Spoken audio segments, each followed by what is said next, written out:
여러분 안녕하십니까? 7시 오늘 제주 한승훈입니다. 광복절을 하루 앞둔 오늘은 제7회 일본군 위안부 피해자 기림의 날입니다. 28년 전 오늘 고 김학순 할머니가 위안부 피해자였음을 처음 공개 증언한 걸 기념하기 위해 일본군 위안부 문제 해결을 위한 아시아 연대회의에서 지정했는데요. 지난해부터는 국가기념일로 지정되기도 했죠. 김학순 할머니의 증언 이후 위안부 문제 해결을 위한 움직임이 뜨겁게 타올랐고 그중 하나인 수요 시위는 오늘로 1,400회를 맞았습니다. 앞으로 얼마나 많은 수요 시위를 열고 또 몇 번의 기림일을 보내야 할지 기약할 수는 없지만 일본의 공식 사과를 받고 피해자들이 명예회복을 이루는 그날까지 이 노력은 멈추지 않을 겁니다. 7시 오늘 제주에서 준비한 오늘의 주요 뉴스부터 정리해드립니다. 환경영향평가의 문제점을 심층적으로 취재 중인 탐사 K팀이 오늘은 사실상 마지막 견제장치인 도의회 심의 과정을 들여다봤습니다. 수많은 독립운동가들의 희생으로 74년 전 광복을 맞을 수 있었는데요. 하지만 독립운동가와 후손을 기리는 사업은 부족한 점이 많습니다. 광복회 제주 지부장과 이야기 나눕니다. 광복절인 내일 제주에서 다양한 문화 행사가 열립니다. 청소년들이 독립의 과정과 광복의 의미 등을 춤으로 표현한 공연이 마련됩니다. 연습 현장을 카메라에 담았습니다.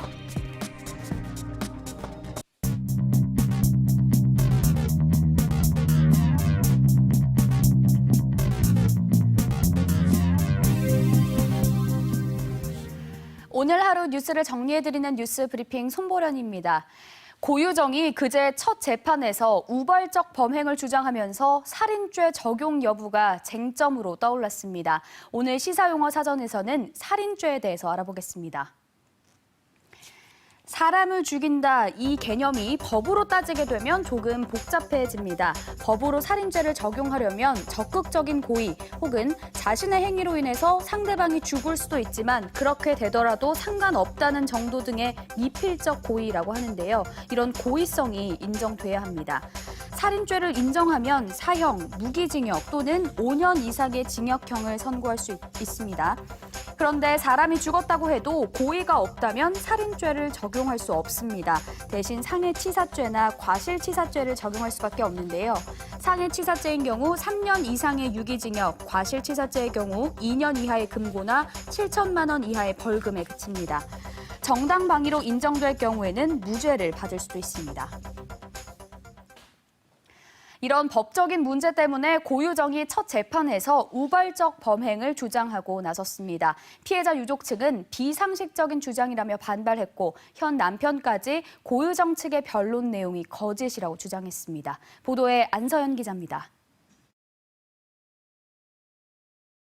고유정의 변호인은 지난 12일 첫 정식 재판에서 사체 손괴와 은닉 혐의는 인정하면서도 살인 혐의는 부인했습니다. 전 남편의 성폭력 시도에 대항하다 우발적으로 흉기로 찌른 것으로 살인죄가 성립될 수 없다는 겁니다. 유족 측 법률 대리인은 비상식적인 주장이라며 반박하고 나섰습니다. 흉기로 찌른 행위가 상해치사죄라는 건지 무언지 구체적으로 밝히지 않고 있다는 겁니다. 공판준비기일에서 분명히 인정했었습니다.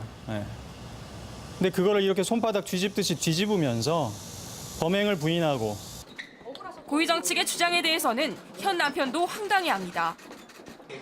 지난 재판에서 고유정이 남편의 몸보신을 위해 인터넷에서 감자탕을 검색하다 우연히 뼈의 무게 등을 검색했다고 주장한 대목엔 혀를 찼습니다. 저한테 해줘본 적도 없고 시도를 했던 적도 없거든요. 그런 거짓 변론보다는 진실된 변론을 좀 해줬으면 좋겠습니다. 첫 재판 이후 이 같은 비판의 화살이 쏟아지자 고유정 측 변호인은 자신의 공식 블로그에 이 사건엔 안타까운 진실이 있다고 주장했습니다. 또 변호를 방해하는 불법 행위엔 법적 대응도 할 수 있다는 입장을 내놨습니다. KBS 뉴스 안서연입니다. 또 다른 살인 사건에 대한 재판 결과도 전해드립니다. 종교적 멘토 관계를 빌미로 접근해 20대 초등학교 여교사를 살해한 40대에게 법원이 중형을 선고했습니다. 앞서 시사용어 사전에서 설명드린 미필적 고의를 재판부가 받아들였습니다. 김가람 기자가 보도합니다. 엘리베이터에 올라 머리를 매만지는 46살 김모 씨. 종교적 신념을 악용해 장기간 학대해왔던 20대 여교사를 찾아간 겁니다. 전화를 받지 않는 등 자신과의 관계를 끊으려고 하자 30여 분간 폭행해 숨지게 했습니다. 숨지기 전 경련을 일으키자 본인이 발견했다며 119에 거짓 신고해 범행 은폐를 시도했습니다. 김 씨는 교회를 돌아다니며 고민하고 있는 사람들을 물색하고 사이비 교주 행세를 하며 피해자들을 세뇌했습니다. 다른 피해자 3명도 상습 폭행하고 수억 원대의 금품을 갈취했습니다. 결국 법원은 살인과 특수 중상해, 사기 등의 혐의로 기소된 김 씨의 죄를 모두 인정하고 징역 30년을 선고했습니다. 숨진 여성의 췌장이 파열된 점 등을 토대로 미필적 고의에 의한 살인이 인정되고 순수한 신앙심을 가진 피해자들을 학대한 데다 살인까지 저질러 엄벌이 불가피하다고 설명했습니다. 피고인 김 씨는 재판부가 판결문을 읽는 내내 범행을 부인하면서 횡설수설하거나 자리를 뜨려고 하는 등 돌발 행동을 벌여 재판이 잠시 휴정되기도 했습니다. 재판을 지켜본 유족들은 김 씨가 심신미약 행세를 하면서 반성도 하지 않는다며 분노했습니다. 법정에서도 피해자의 가족들 앞 한번 서서 죄송합니다. 한번 해본 적도 없고 죽을 죄를 졌으니 말해본 적도 없습니다. 또 김 씨 같은 사람은 세상에 존재해서는 안 된다며 검찰에 항소를 요구했습니다. KBS 뉴스 김가라입니다. 봉계동 쓰레기 매립장 인근 주민들로 구성된 주민대책위원회가 다음 주 월요일인 19일부터 쓰레기 반입을 전면 금지하기로 했습니다. 문제는 음식물 쓰레기인데 봉계 매립장 말고는 음식물 쓰레기를 처리할 곳이 한 군데도 없습니다. 허지영 기자가 취재했습니다. 제주 시내 쓰레기가 한데 모이는 봉계동 쓰레기 매립장입니다. 줄곧 악취를 호소하며 매립장 폐쇄를 요구해온 주민들은 1년 전 제주도와 2021년까지 매립장 사용을 연장하기로 협약을 맺었습니다. 하지만 주민들은 오는 19일부터 쓰레기 반입을 금지한다며 돌연 협약 파기를 예고했습니다. 제주도에서 서귀포시 색달동에 들어설 새 음식물 쓰레기 처리 시설 완공 시기가 사업비 확보 문제로 2년 더 늦춰졌다며 매립장 사용 연장을 또 요구해왔기 때문입니다. 23년 이후에 완공이 돼서 음식물 처리장 예설을 하겠다 그런 말씀을 하니 저희 입장에서는 받아들일 수가 없다는 거죠. 협약했던 내용 그대로 반드시 이행하라. 당장 음식물 쓰레기가 문제입니다. 매일 이곳 봉계동 쓰레기 매립장에 들어와 처리되는 음식물 쓰레기의 양만 무려 180톤에 달합니다. 재활용품과 폐목재는 동봉 매립장에서 처리할 수 있지만 음식물 쓰레기를 처리할 대체 시설은 없기 때문입니다. 제주도는 주민들과의 2차례 비공개 회의에도 해결책을 찾지 못하고 있습니다.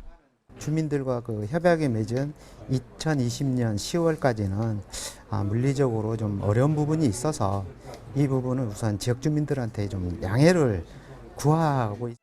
봉계 매립장 사용 연장을 두고 갈등이 빚어진 지 1년여 만에 또다시 쓰레기 대란을 우려해야 하는 상황이 반복되고 있습니다. KBS 뉴스 허지영입니다. 올해 제주에서 3번째 중증 열성 혈소판 감소 증후군 SFTS 환자가 발생해 주의가 요구되고 있습니다. 제주보건소는 7일 제주시에 거주하는 64살 남성이 밭일을 하고 난 뒤 발열과 기침, 설사 등의 증상으로 병원을 찾은 결과 SFTS 확진 판정을 받았다고 밝혔습니다. 제2공항 예정지에 포함된 성산읍 신산리와 난산리, 수산리 노인들이 갈등 해결을 위한 결단을 촉구하는 진정서를 문재인 대통령에게 보냈습니다. 노인 600여 명은 진정서에서 제2공항 기본계획 용역 결과 국내선의 50%만 처리하는 보조공항으로 바뀌었는데 국토부와 제주도에선 그동안 제기된 의혹을 해소도 하지 않은 채 사업 추진에만 박차를 가해 갈등을 키우고 있다며 국토부가 아닌 대통령이 결단을 내려 법과 정의, 도덕이 존재하는 나라임을 보여달라고 촉구했습니다. 제주참여환경연대는 제주시 화북동 동부공원 일대 민간 임대주택 건설 추진과 관련해 성명을 내고 제주도에서 지난해 11월 지방채 발행을 통해 장기 미집행 도시공원을 매입하겠다고 밝혔는데도 공공임대주택 단지 건설 계획을 깜짝 발표한 것은 문제라고 지적했습니다. 또 미분양 주택을 세금으로 매입하는 현실에서 공원 부지에 1,800가구를 추가로 짓는 건 최악의 선택이라고 비판했습니다. 제주도 자치경찰대는 내일 오후 6시 반부터 1시간 동안 제주시 문희회관부터 광양사거리, 시민회관을 거쳐 탑동까지 제주국제관악제 시가행진 구간에서 교통을 통제한다고 밝혔습니다. 자치경찰은 교통통제로 불편이 예상된다며 우회로를 이용해달라고 부탁했습니다. 지금까지 뉴스브리핑이었습니다.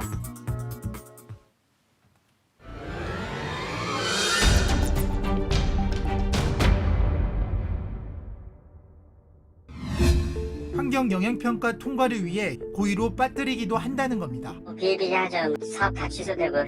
심의기간에 있었던 일을 생각하면 아직도 황당하다고 털어놓습니다. 음료수 박스 있죠? 네가 봉투가 들어있어. 금품을 건넨 겁니다. 지인들까지 동원해 통과를 부탁한 적. 말 잘하는 사람을 통해서 들어와요. 대규모 개발을 둘러싼 사업자와 환경영향평가 대행업체의 부실한 평가서, 심의위원들을 향한 금품 청탁과 로비, 탐석회의가 앞서 보도해드린 제주도 환경영향평가에 민낯입니다. 그렇다면 환경영향평가위원회 심의 이후 사실상 마지막 견제장치인 도의의 동의안 심사 과정은 객관적이고 공정하게 이루어져 왔을까요? 오늘 탐사회에서는 대규모 개발 사업에 대한 도의의 심의 과정의 불편한 진실을 들여다봤습니다. 사실 목소리를 내주시지 않으면 이런 취재 어려워 마씨. 좀 불안한데. 그래도 한 말씀 해주세요. 제가 지금 금방 준비할 테니까요. 근데 환도위도 하셨잖아요, 예전에. 근데 강달 나 지금 다 모든 거 다 잊어서 수탁에. 여전까지 하셨는데. 의원님 하실 때는 어땠어요? 수탁이 오겠지 않을 리가 있으니까 그 판단은 더 본인이 알아서 하는 거겠지. 압력들이 많이 들어오지. 벌써 소문이 돌아요. 얼마 정도 지원을 해주겠다. 그걸 직접적으로 후원금 쪽으로 하겠다고 이런 식으로 중간에 아는 지인이 데리고 와가지고.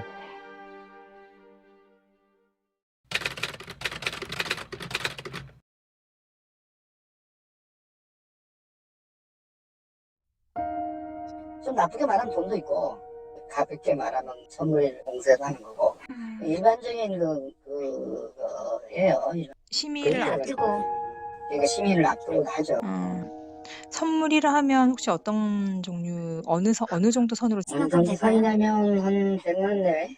그건 뭐 딱히 정한 건 없고, 그때 상황에 따라서 규모는 좀 다르겠지만 10만 단에서 억 단위까지도 가능하지만 그 사업이 어떤 것이냐에 따라서는 상당히 차이가 좀 있을 수 있다. 그런데 몇 분 중에는 전혀 그런 일이 없다라고 하는데 이런 대답에 대해서는 어떻게 보세요? 전혀 없다는 거는 좀 상식적으로는 이해는 좀 덜 됩니다.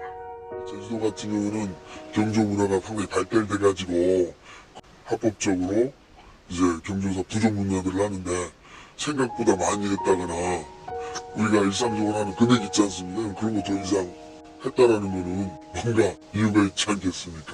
판단이 복잡하죠. 그러니까 이 사업이 규모가 있거나 또 그만큼 민감하거나 이렇게 하면 아무래도 전방위로 이제 로비랄까 정상적으로 표현하면 설명이고 부정적으로 표현하면 로비나 이제 회유나 청탁이나 이렇게 표현이 될 수 있겠죠. 의원님 하실 때도 10대 때 환도위 하신 적 있잖아요. 제주도가 진짜 제주도를 의원 생활하기 힘든데 소신 있게 하기가 그렇게 쉽지 않아. 그런 일들이 많이 벌어지죠. 진짜 이거는 저희들 보기에도 아닌데 이렇게 들어오면 진짜 판단하기가 진짜 힘들어. 압력을 들어오면 안 그렇습니까? 이제도 표를 먹고 살아야 되는 입장인데 저 새끼 땀에 보자 그렇다면 어떡해.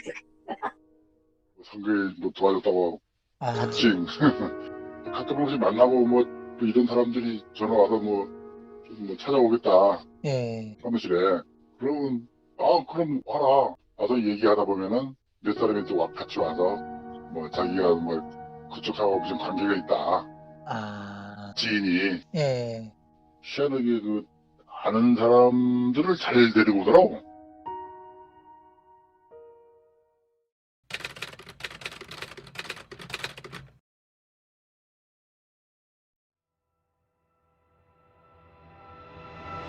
정책자문위원들한테 문제가 생겼던 것이요.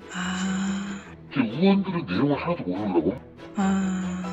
특히 초선 의원들을 가면 네, 그러니까 이 사람들이 의원을 다 지배해버려. 경영도시는 어렵잖아요. 네.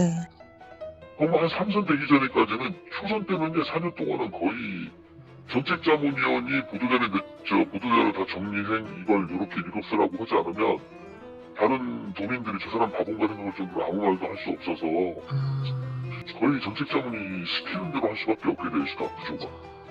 우리는 잘 모르잖아요, 또. 전문 용어라든가 그런 거 잘 모르니까. 그걸 얘기하면 그 정치자문한테 검토를 한다든가 또 예를 들어서 그거에 대해서 좀 자료를 좀 신경을 해가지고 그걸 좀 보고 그렇게 했죠. 제일 중요한 것은 해당 상임위원들이 과연 그 환경영향평가에 대해 가지고 분석할 만한 능력이 있느냐. 결국 이제 정책자문위원들이라든지 전문위원실을 도움을 받아가지고 거기서 거의 좌지우지 되는 결론이 나오는데 그러면 이게 의원들만 로비 대상이냐면 그게 아니고 그 직원들도 로비 대상이죠, 당연히. 자문위원이나 전문위원이 이런 대행업체 측과 가깝게 지내는 것도 실제로 보시기도 하신 거예요? 그렇죠. 아주 거의 가족이에요. 그것도 가족이라. 황영도시 쪽은 정책자문위원의 권력이 의원 권력보다 세.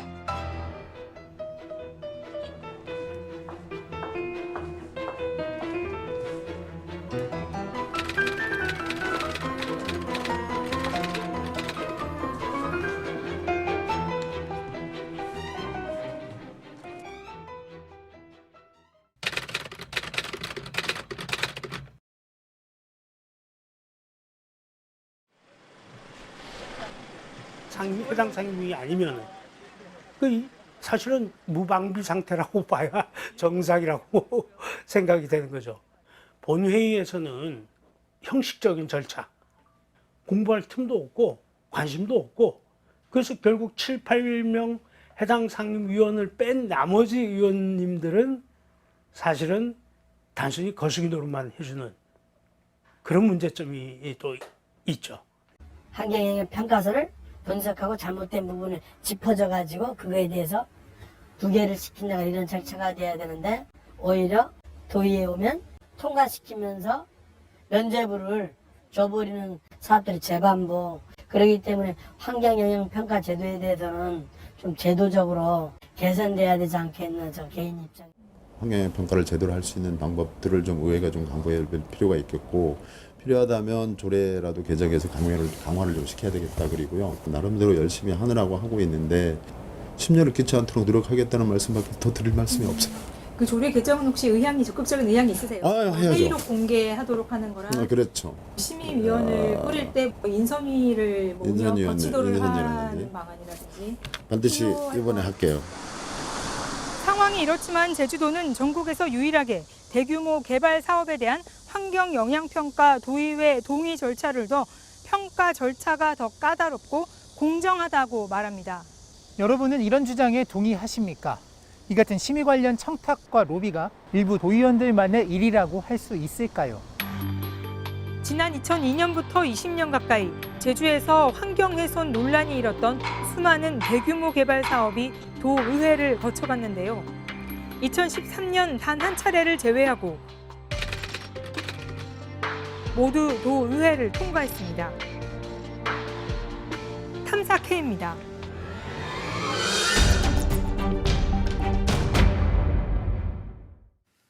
환경영향평가 제도의 문제점을 심층적으로 다루고 있는 탐사K를 통해 도의회 심의 과정의 불편한 진실을 함께 보셨는데요. 소신 있는 정치를 하기 힘들다는 도의원들의 하소연 어떻게 들으셨습니까? 결국 정치가 바뀌지 않는 한 제주의 미래도 바뀌지 않을 것 같다는 생각이 듭니다. 자, 그럼 다음 소식으로 넘어가 보겠습니다. 광복이란 빛을 되찾다, 즉 주권을 되찾았다는 뜻이죠. 여기에는 수많은 독립운동가의 희생이 있었는데요. 그래서 오늘 이 자리에 특별한 손님을 모셨습니다. 독립유공자와 그 후손으로 구성된 광복회 제주지부의 김율근 지부장 나오셨습니다. 안녕하십니까? 어서 오십시오. 안녕하십니까? 예. 네. 다 아시는 분은 뭐 아시겠지만 혹시라도 좀 낯설어 하시는 분들도 계실 것 같아서요. 네. 광복회는 어떻게 구성이 되고 또 어떤 일을 하는 곳인가요? 예. 광복회라는 거 보통 사람들이 모르는 사람들이 굉장히 많은 것 같아요. 어떤데 광복회는 독립운동을 하신 분과 그 후손들로 조직된 국가에서 서운을 받은 분들로 이 국가의 공법 단체입니다. 예. 그럼 광복회 제주 지부엔 몇 분 정도가 계시는지요? 제주 지부에 지금 제주도에서 서운 받은 분은 189명입니다. 금년 이제 내일 받을 분까지 합쳐서. 그런데 뭐 자손이 없는 분도 있고 뭐 해서 실제로 지금 준회원까지 합쳐야 130명 정도밖에 안 됩니다. 예. 정회원, 준회원이 따로 있나 봐요? 예. 준회원이라는 것은 직계가 아닌 분. 즉 말하면 가족을 못 꾸리고 한 분들도 많고 또 이 직계가 없는 분들도 있어서 그 동생이나 조카나 그런 분들, 예, 직계가 아닌 분들은 준회원으로. 네, 그래 구분을 해두셨군요. 예. 뭐 좀 전에 제주 출신 독립운동가는 189명이라고 예. 말씀해 주셨는데, 네. 근데 기록에 비해서는 국가에서 인정하는 독립유공자가 적은 편이에요. 아, 그렇죠. 후손이 만약에 없을 경우에 아무래도 그 독립유공자 신청을 하기가 힘들어지지 않겠습니까? 예, 그거는 정말로 힘듭니다. 예. 뭐, 딴 사람이 그분의 이제 경력이나 뭐를 조사하려고 해도 그게 가족이 아닌 이상은 힘들죠. 그러니까 그런 후손이 없는 분들의 뭐는 정말 보훈청하고 광복회가 협조해서 좀 해야 겨우 될똥말똥합니다. 기록으로는 한 500여 명이 계신 거죠? 예, 지금 제주에서 독립운동 한 분들이 한 500여 명 되는 걸로 기록은 돼 있는데 지금 서운받은 분은 내일 서운받을 분까지 합쳐야 189명밖에 안 됩니다. 후손이 없는 분들도 절반이 넘고요. 예, 후손이 없는 분들도 많습니다. 왜냐하면 일본 시대 그 가서 고문을 당한 분들이 고문 당하기 전에 난 사람들은 후손이 있는데 그 후에는 거의 후손이 없다시피 합니다. 그런데 이번에 그 서운을 받으시게 될 고 강평국 선생님의 경우에도 독립운동을 하시다가 이른 나이에 돌아가셔가지고 후손이 없는 걸로 알고 있거든요. 근데 이번에 독립유공자 서운을 받게 되셨어요. 어떻게 신청이 가능했던 건가요? 뭐 참 어렵게 됐습니다.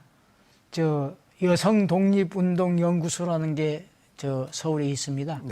거기서 많은 자료를 제공해 줬고 또 제주에도 그분을 위해서 열심히 그 한 신성여학교의 김양윤 선생님 그런 분들이 옆에서 도와줘서 정말 어머님이 같이 독립운동을 하셨는데 그분이 서운을 못 받았다고 해서 돌아가실 때까지 참 어떻게 노력해보라고 유언을 할 정도로 참 그분의 그 서운 못 받은 것에 대해서 뭐 하고 돌아가셨는데 이번에 어쩌다가 참 다행히 서운을 받게 돼서 참 기쁩니다. 그래서 이 독립유공자들에 대한 예우도 좀 이야기해 볼까 하는데 독립유공자들에 대한 예우가 과연 적절한가 하는 지적도 있는데 실제로 어떻습니까? 독립유공자들 예우는 한 독립 그 운동가의 한 사람만 후손이 그 광복회원도 되고 또 이 보상을 받습니다. 보상금을요? 예. 그 외에는 그러니까 형제들 몇 있어봐도 아무도 못 받으니까 곤란할 수밖에 없죠. 독립운동 한다고 해서 그때는 교육 자체를 못 시켰기 때문에 큰 직업을 가질 수도 없고 지금 그러니까 어떤 말이 있냐면은 우리나라는 특수하게도 독립운동 한 자손들은 3대가 못 살고 참 일본 내 아부한 사람들은 3대가 잘 산다고 하는 말이 나올 정도의 나라가 돼서 참 창피합니다. 어쨌든 현실에 맞는 연금 지급이 필요하다라는 말씀이신 것 같고요.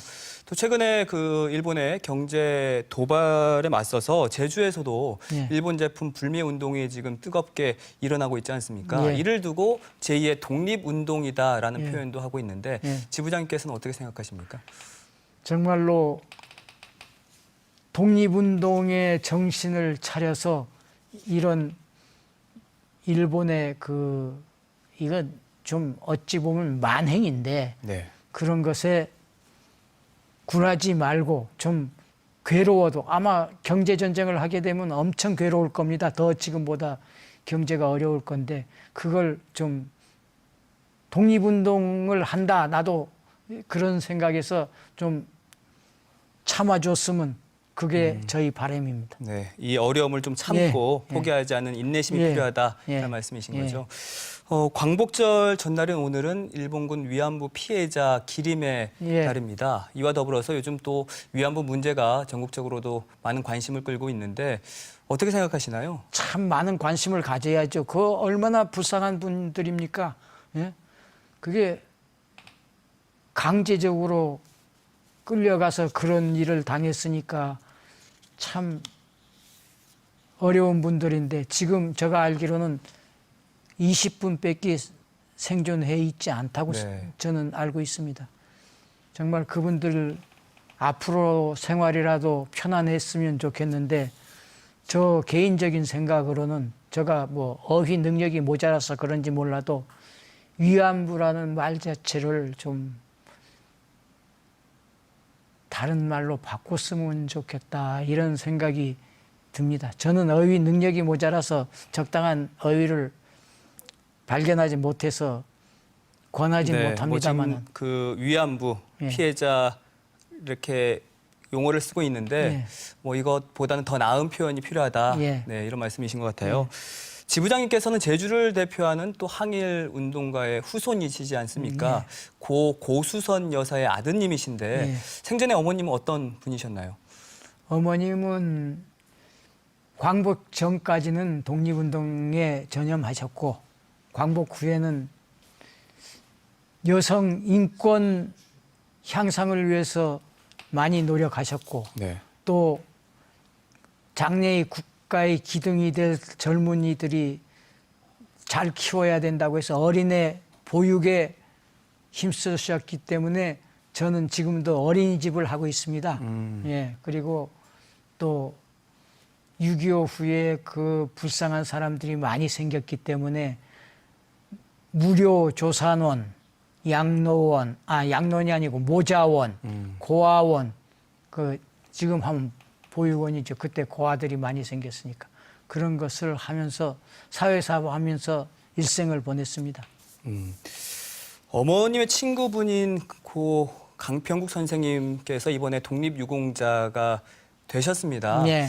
많은 노력도 해오신 걸로 알고 있는데 감회가 남다르시겠어요. 제가 노력한 건 별거 아니고요. 주위에서 많이 도와주어서 뭐 여성 독립운동 그 연구소 소장님이나 또 제주에도 신성학교에 관계된 분들 특히나 거기 김양윤 선생님은 그 강평국 씨 묘비 있는데 매일 가서 인사를 할 정도로 정말로 열심히 그 강평국 씨가 서운받기를 기도한 사람입니다. 네, 알겠습니다. 그럼 끝으로 도민들께 혹시 당부드리고 싶은 말씀과 함께 네. 광복회 제주지부의 앞으로의 계획에 대해서도 말씀해 주십시오. 예, 저희들은 행사를 많이 합니다. 네. 예, 그래서 그 조천에 그 위패 모신 데 가서 매달 1일 봉사를 제를 지내고 또 이 뭐 광복절이나 3.1절 또는 뭐 제주에서도 운동한 게 많아요. 저 18년에 무호 법정사 운동 또는 이 조천 만세 운동 또 해녀 항일 운동. 해녀 항일 운동인 경우에는 전국에서 그런 여성 운동으로서는 가장 큰 단체 운동이었을 겁니다. 네. 그리고 또 의병 항쟁 운동 그런 많은 일들이 있습니다. 네, 그래서 거기에 대해서 또 많은 행사를 예, 행사를, 주최하시고 또 이렇게 예, 하는 거는 이끌어오고 계신데 어쨌든 제주 도민들도 이번 기회를 통해서 광복회에 대해서 좀 더 그런 많은 관심을 가지는 계기가 됐으면 좋겠고요. 또 우리가 이제 독립을 위해 목숨까지 건 분들 덕분에 그들의 살아보지 못한 삶을 살고 있는 셈인데 그 감사함을 기리는 74주년 광복절이 됐으면 좋겠습니다. 지부장님 오늘 나오셔서 고맙습니다. 감사합니다. 네.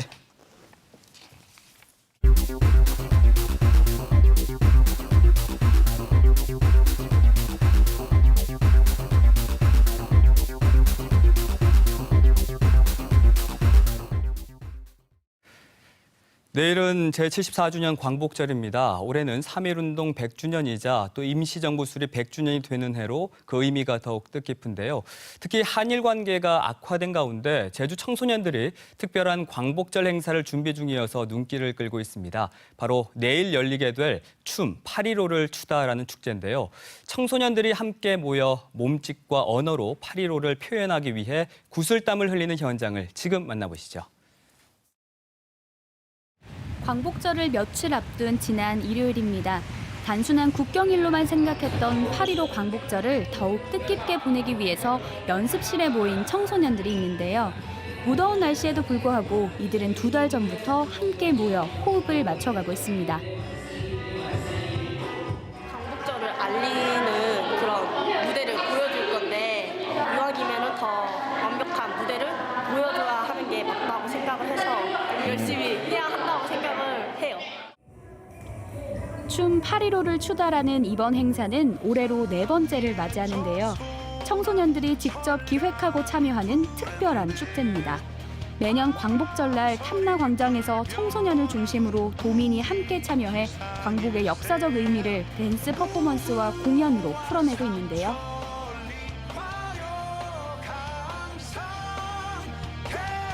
특히나 역사나 주변 친구들과의 어울리는 시간들도 없고 그런 생각할 시간이 너무 없어서 이 친구들에게 뭔가 그런 것들을 제공해주고 싶었는데 특히나 이 광복절이라는 것은 아이들이 즐겁게 물론 미완의 광복이라는 것이 있긴 하지만 즐겁게 이 친구들이 함께 즐길 수 있을 것 같아서 광복절을 가지고 저희 친구들과 함께 하게 되었고요.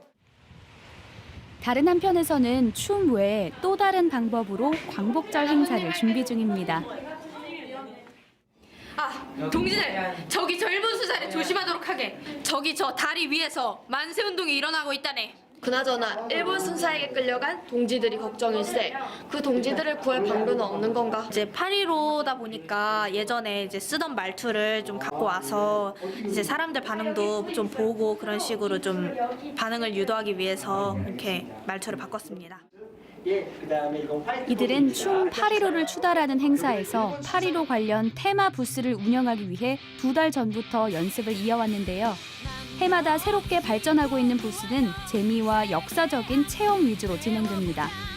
특히 역사 큐레이터 교육을 통해 근대사와 광복에 대해 공부한 청소년들이 직접 부스 운영과 역사 해설가로 활약하게 되는데요. 특히 올해는 극단에서 활동하는 연기자가 참여했습니다. 청소년들과 함께 일본군, 항일 투사 등의 역할을 맡아 좀 더 사실감 있는 역사적 장면을 연출할 계획인데요. 안녕하세요. 여기 뭐 하는 곳이에요? 여기는 부채에다가 안중근 해사님의 손가락처럼 도장을 찍는 곳이에요. 손도장을요? 평화라든지 국가에 대한 생각이 청소년들이 되게 많은 생각을 갖고 있더라고요. 그래서 저도 많이 배우고 있습니다. 어쨌든 그 날에 충분히 쉬고 그냥 놀러 갈 수도 있는 건데 이걸 준비한다는 것 자체가 그날을 기억하려고 하는 거라고 생각이 들어요. 비까지 내리는 일요일 저녁이지만 연습실에는 이번 행사의 막바지 준비를 위해 더 많은 학생들이 모였습니다. 여기 광복절 날 춤추러 연습하러 왔어요. 광복절을 좀 더 뜻있게 보내고 싶어서 왔어요. 우리나라 역사 광복절을 알고 싶어서 왔어요. 다 함께 펼칠 댄스 퍼포먼스를 위해 총 연습을 시작하는데요. 8.15가 과거 우리 민족과 일본과의 관계에 그치지 않고 한 걸음 더 나아가 모든 부당한 억압으로부터의 해방을 의미하는 상징적인 메시지를 춤으로 전달하기 위해 모두가 한마음 한뜻으로 뭉쳤습니다. 목관화 쪽에서 옛날에 3.1운동 때 만세를 불렀던 광장으로 했던 거를 기억하면서 애들한테 그 뜻깊은 거를 보여주고 싶어서 역사 현장을. 한일 관계가 심각한 요즘 제주의 청소년들이 한데 모여 그들의 몸짓과 목소리로 8.15를 이야기하고 있어 더 특별한 울림을 주는데요.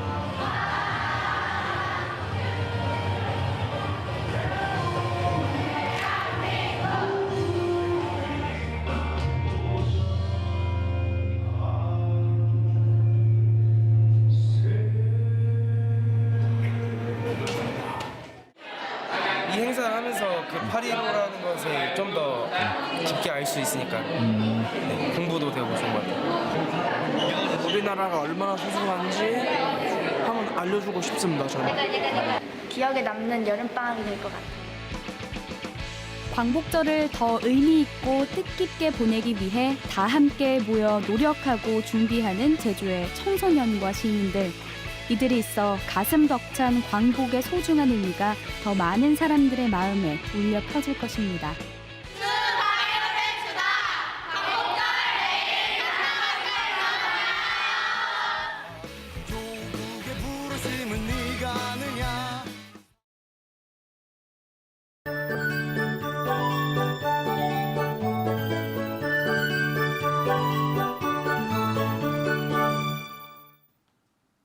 제10호 태풍 쿠로사가 만들어낸 비구름대 영향으로 오늘 밤에 산지를 중심으로 비가 오겠는데요. 광복절인 내일 낮까지 이어지겠고 해안 지역은 내일 새벽 한때 비가 오겠습니다.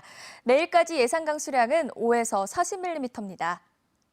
내일 오후부터는 다시 맑은 하늘을 되찾아 바깥 활동하기 좋겠습니다. 나들이 가셔도 좋겠는데요. 하지만 내일도 불볕더위가 예상됩니다. 현재 남부 지역에 폭염주의보가 내려져 있고 내일 낮 기온이 31도까지 올라 매우 덥겠습니다. 밤에는 열대야 현상이 기승을 부리겠습니다.